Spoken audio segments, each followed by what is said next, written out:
I'm Chef Lynn. Welcome to the Flavor Secrets Kitchen. Today we're making an entire meal. I've got some little crispy Parmesan cups with goat cheese filling for an appetizer. Then we're making a perfect rack of lamb with a spaghetti squash. And for dessert we have a gorgeous lemon pie that I know you'll want to make all summer long. So let's start with what takes the longest, and that's the pie, but it's also make ahead, which is one thing I really love about it. You can actually make the crust the day before. So let's start out here in my mixing bowl. I already have a pound of butter and 1 cup of sugar that I've mixed up just a little bit. Now you know this is a pound of butter, but actually we're making 2 tarts. Because this is a short dough or a high-fat crust, I always make 2. Then I keep 1 in the freezer, and the next time I want to make a pie, it's half done. It's great. So I've got a pound of butter creamed here, and note that everything has to be room temperature for this crust.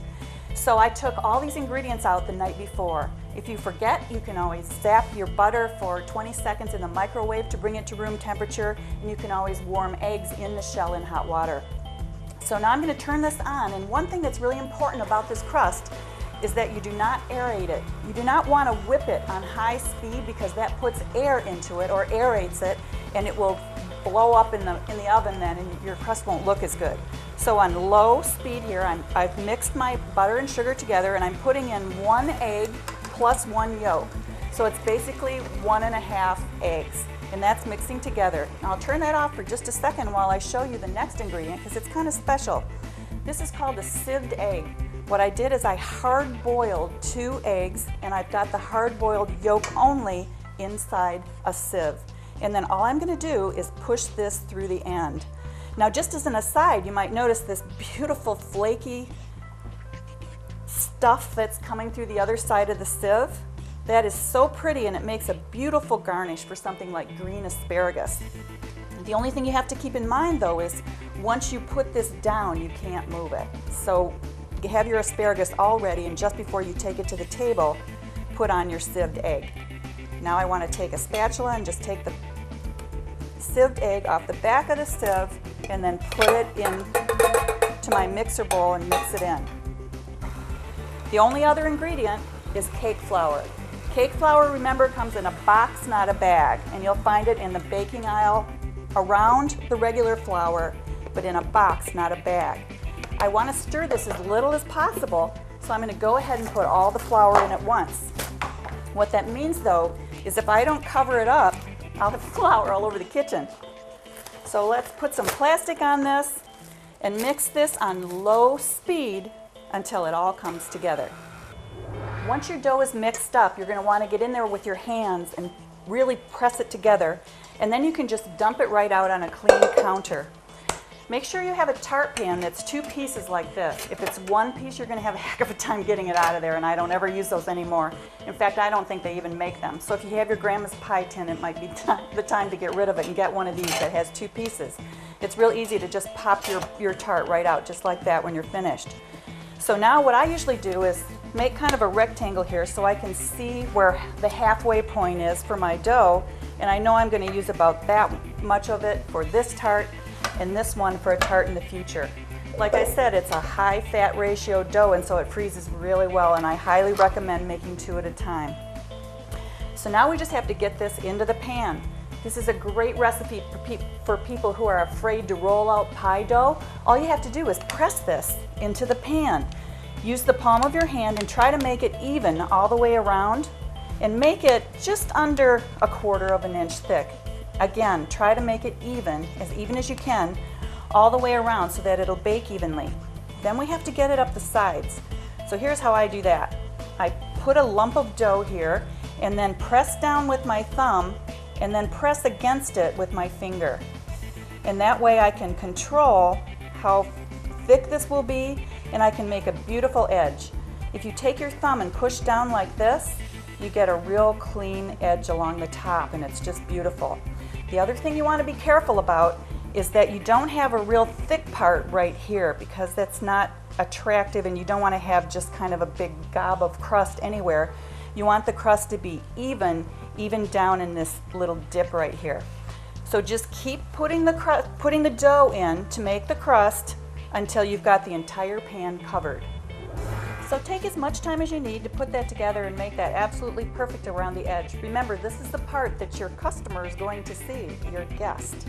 So we want to make sure that edge is really even all the way around and that it's cleaned off, just like I showed you before, around all the edges. If you want to, you can take your pastry scraper and make this really flat so you don't have handprints in it, but it doesn't matter, no one's going to see that. So I usually just pat it down, trying to make sure that the whole thing is even all the way around, so like I said, it will bake evenly. My other crust is right here, and I've got it all wrapped up. Make sure whenever you put anything into the freezer, you date it so that you don't leave it in there too long. And the last thing I have to do with my crust is make sure that I take a fork and just sort of poke it all the way around, just like you would for a pie crust. And what that will do is it will keep it from blowing up in the oven. All right, so I want to get little fork holes all over this whole thing. If it does blow up, don't panic. I've had it happen before. Just push it down at the end and then let it cool and it'll be fine. So now what we're going to do is put this in the freezer for 15 minutes. You can choose the refrigerator for half an hour or the freezer for 15 minutes. I'm going for the freezer. Once our pie is really cold, all we have to do is take it out of the freezer, bring it over to the oven, and put it in a preheated oven that's 350 degrees. We're going to leave it there for about 35 minutes. But be careful to watch it at the end because we don't want it to get too brown. So it might take 30 minutes in your oven, but 30 or 35 is just about right. Now it's time to make the lemon pie filling. Actually, what we're making is a wonderful thing called curd. What I've got in the top of this double boiler, by the way, a double boiler is a pan with water in it underneath and then another pan on top. So this is heated gently by the steam of the water. It's not directly on the heat. What I've got in here is 3 eggs, 3 yolks, 3/4 of a cup of sugar, the zest or the skin, the grated skin of 2 lemons, and then the juice of 4 lemons. And here goes the last one. I've got a little sieve in here just to catch the seeds so it doesn't go into my mixture. And there's the juice of the 4th lemon. Take my sieve out of there. And now what I want to do is whisk this. This is really important. Don't walk away right now. Don't go pick the kids up from school and leave this on the burner. You've got to watch it really carefully. Remember, whisking is going back and forth, stirring is going around. So I want to whisk and stir so that the eggs don't cook too fast or you'll end up with a lot of scrambled eggs and we don't want that. Then you'll have to start over. So I'm stirring around the edge of the pan to make sure none of the eggs sticks to the side, and then I'm whisking back and forth. Now you notice off to the side here, I've got 5 ounces of butter cut up, and I've got a little dish here with some gelatin in it, 1 package of unflavored gelatin. It comes in a box like that. And I've emptied the package into here and added just enough water to do what's called blooming. In other words, to get moisture to all the parts of the gelatin. And now I want to just keep whisking back and forth for about 5 minutes. Now you know this is ready when it starts to look like curd, if you know what curd looks like. If you don't, you can use a thermometer. I'm turning off the heat here now because it's thickened up. You can use a thermometer and take it to 185 degrees, or you can stick a spoon in it, and when it coats the spoon, when it sticks to the spoon, it's ready. At this point, we want to add our gelatin, which we had bloomed before. Here it goes into the mixture. Doesn't want to go, so I'm going to have to grab it like that. Put it into the mixture and start stirring it up. As soon as that gelatin is dissolved, it's time to start throwing the butter in, a little bit at a time. And as it melts, I'm stirring it in as fast as I can. Kind of reminds me of making hollandaise. You have to just keep stirring, stirring, stirring, except you don't have to stir as long with this, so it's a little bit easier. And we're going to stir all this butter in. Now remember, if you're eating this pie, you're only going to get 1/12 of that amount of butter, 5 ounces of butter, so it's not as bad as it looks. It's just the most brilliant color of yellow because of all the lemon juice we put in there. I'm just trying to get this stirred up. Adding it as quickly as I can, but not too much so it doesn't cool down too fast and melt. It's going all over the place. That's okay, we've got enough. 2 more pats of butter. 1, 2. And as soon as those are melted, we can go right over here and pour it into our cooled pie crust. By the way, when that crust came out of the oven, I took the pastry brush, which you see sitting here in front of me, and I dipped it into some jelly. You can use any kind of jelly for this, some apricot, any kind of light colored jelly, apricot or pear or peach, and I just brushed the edge of this crust. And that's why it has that glazed look that you see in bakeries. It's a great tip for any kind of a pie to make the crust look shiny and really, really good. And just get a little tiny bit of butter here. Remember, while you're putting the butter in, to turn your heat off so it doesn't get too hot. And then I can start pouring it right into my crust. Oh, it looks so good. And then very quickly even it out, and you're done. Now this pie will go in the refrigerator for a couple of hours before it's finished. It's got to have time to set up. You do not put it back in the oven. So let's get that back in the fridge. And remember, our tart pan is in 2 pieces, so don't pick that up by itself. You could push on the bottom of it and lose your whole pie. So always still keep it on your cookie sheet. So off to the fridge.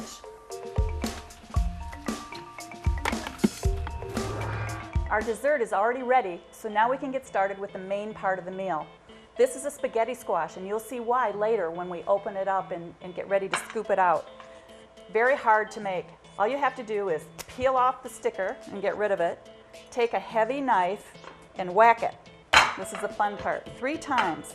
The reason we do this is because we don't want this to explode in the oven, so we're giving it a little bit of air inside so that it won't do that. Now that that's done, all I have to do is put it in my preheated 375-degree oven for an hour. So I'll go over here, stick it in the oven, set the timer for an hour.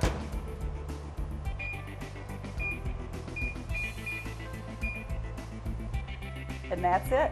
So our squash is in the oven, and now we can use our time to prepare our appetizer first. That's always a good idea because if people wander into the kitchen, they can have a little snack while you're finishing up the dinner that might be a little bit late. So what I've got here for the appetizer, the Parmesan cups, is a cookie sheet with a sill pad on it. A sill pad is basically just like a little placemat that's made out of silicone, and things don't stick to it. If you don't have a sill pad, it's not a problem, but do line this with something like parchment paper would be great. I've got an empty egg carton here, and I've got some Parmesan cheese. Now I've got 2 kinds of Parmesan cheese because I want to show you another little thing you can do at the same time, which makes a nice little side. This is coarsely grated Parmesan cheese, and I'm just going to make a little pile of it, all about the same thickness, on the sill pad. And imagine when this melts, this will make a nice lacy little crisp that we can use as a garnish for our plate. But to make the cups, I want to use a finer cheese, and I want it to be exactly round. So to get it exactly round, I'm just going to use this little guide. This is a 2-inch cake ring. If you've got something like an egg ring or something like that, you can use it. You can also make them bigger. And what I'm doing is just trying to, again, get an even amount of the cheese all around the egg ring in a perfect circle. So now I'm just going to keep doing that until I have as many as I want. But here's the rub. You can only do maybe 3 at a time of these. The reason is because when you move them into the egg carton to make them into the cups, then it has to be really hot. So again, I'm just going to make 3 of these. 1, 2, and here's the 3rd one. Just using this ring as a guide. Here's the 3rd one. If there's a little bit of cheese sprinkled around, it doesn't matter. And you, like I said, you can make as many as you want to, but only make 3 at a time so that you can work with them. And I'll just touch up here a little bit to make sure it's even all the way around, and we're ready to go in the oven. I've got my oven preheated to 375, and I'm only going to put them in there for a couple of minutes.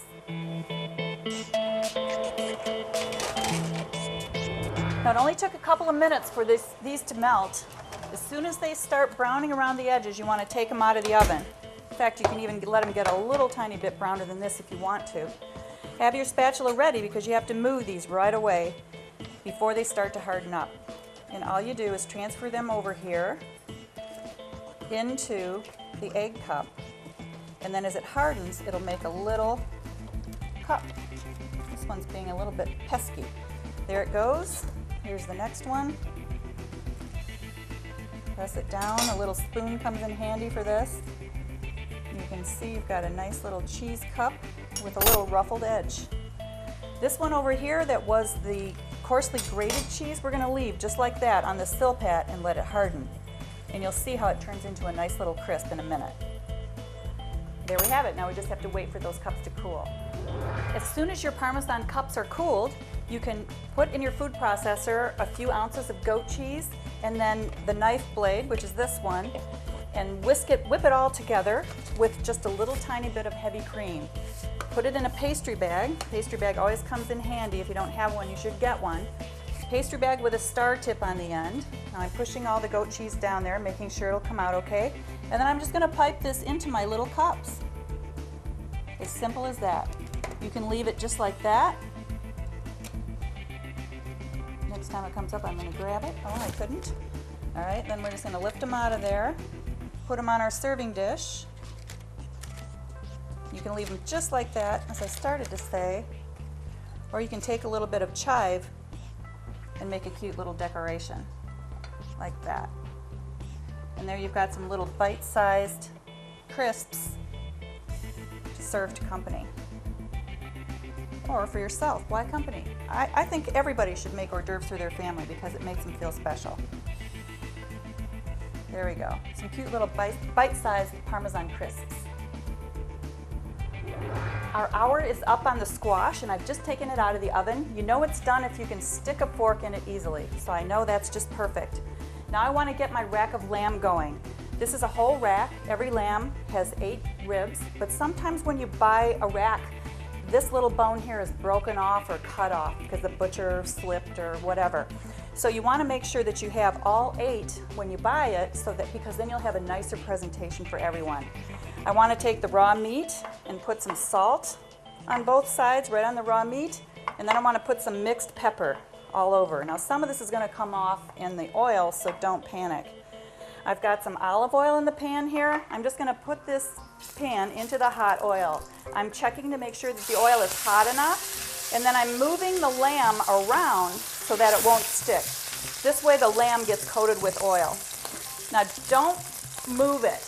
Everyone wants to just kind of move it around and saute it here and saute it there. We really want this to sear, so I want to just let it sit there until it's crusty on the other side. And then I'm going to flip it over and make it crusty on this side too. So this is what crusty looks like. Make sure it's nice and dark brown like that. Your oil may smoke a little bit, that's perfectly fine. Now we're going to put it back in our pan and head back over to the preheated 375-degree oven.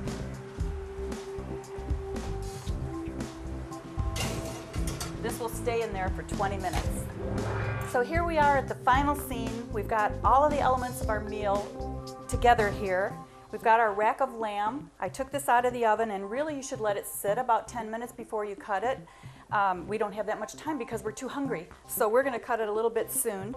Here's our spaghetti squash. I split this in half and took out a few seeds on the top, and now you can see why they call it spaghetti squash. Isn't it cool? It looks just like spaghetti.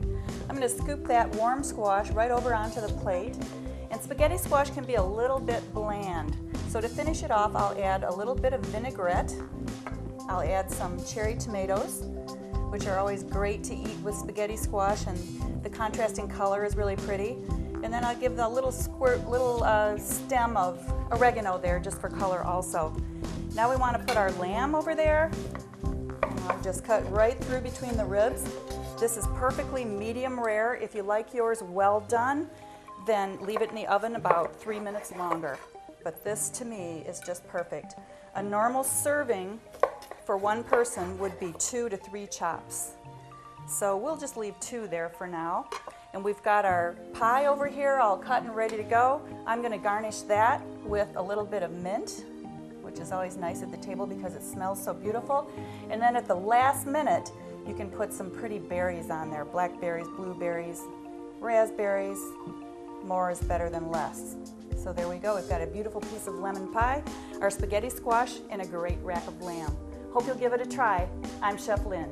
Enjoy.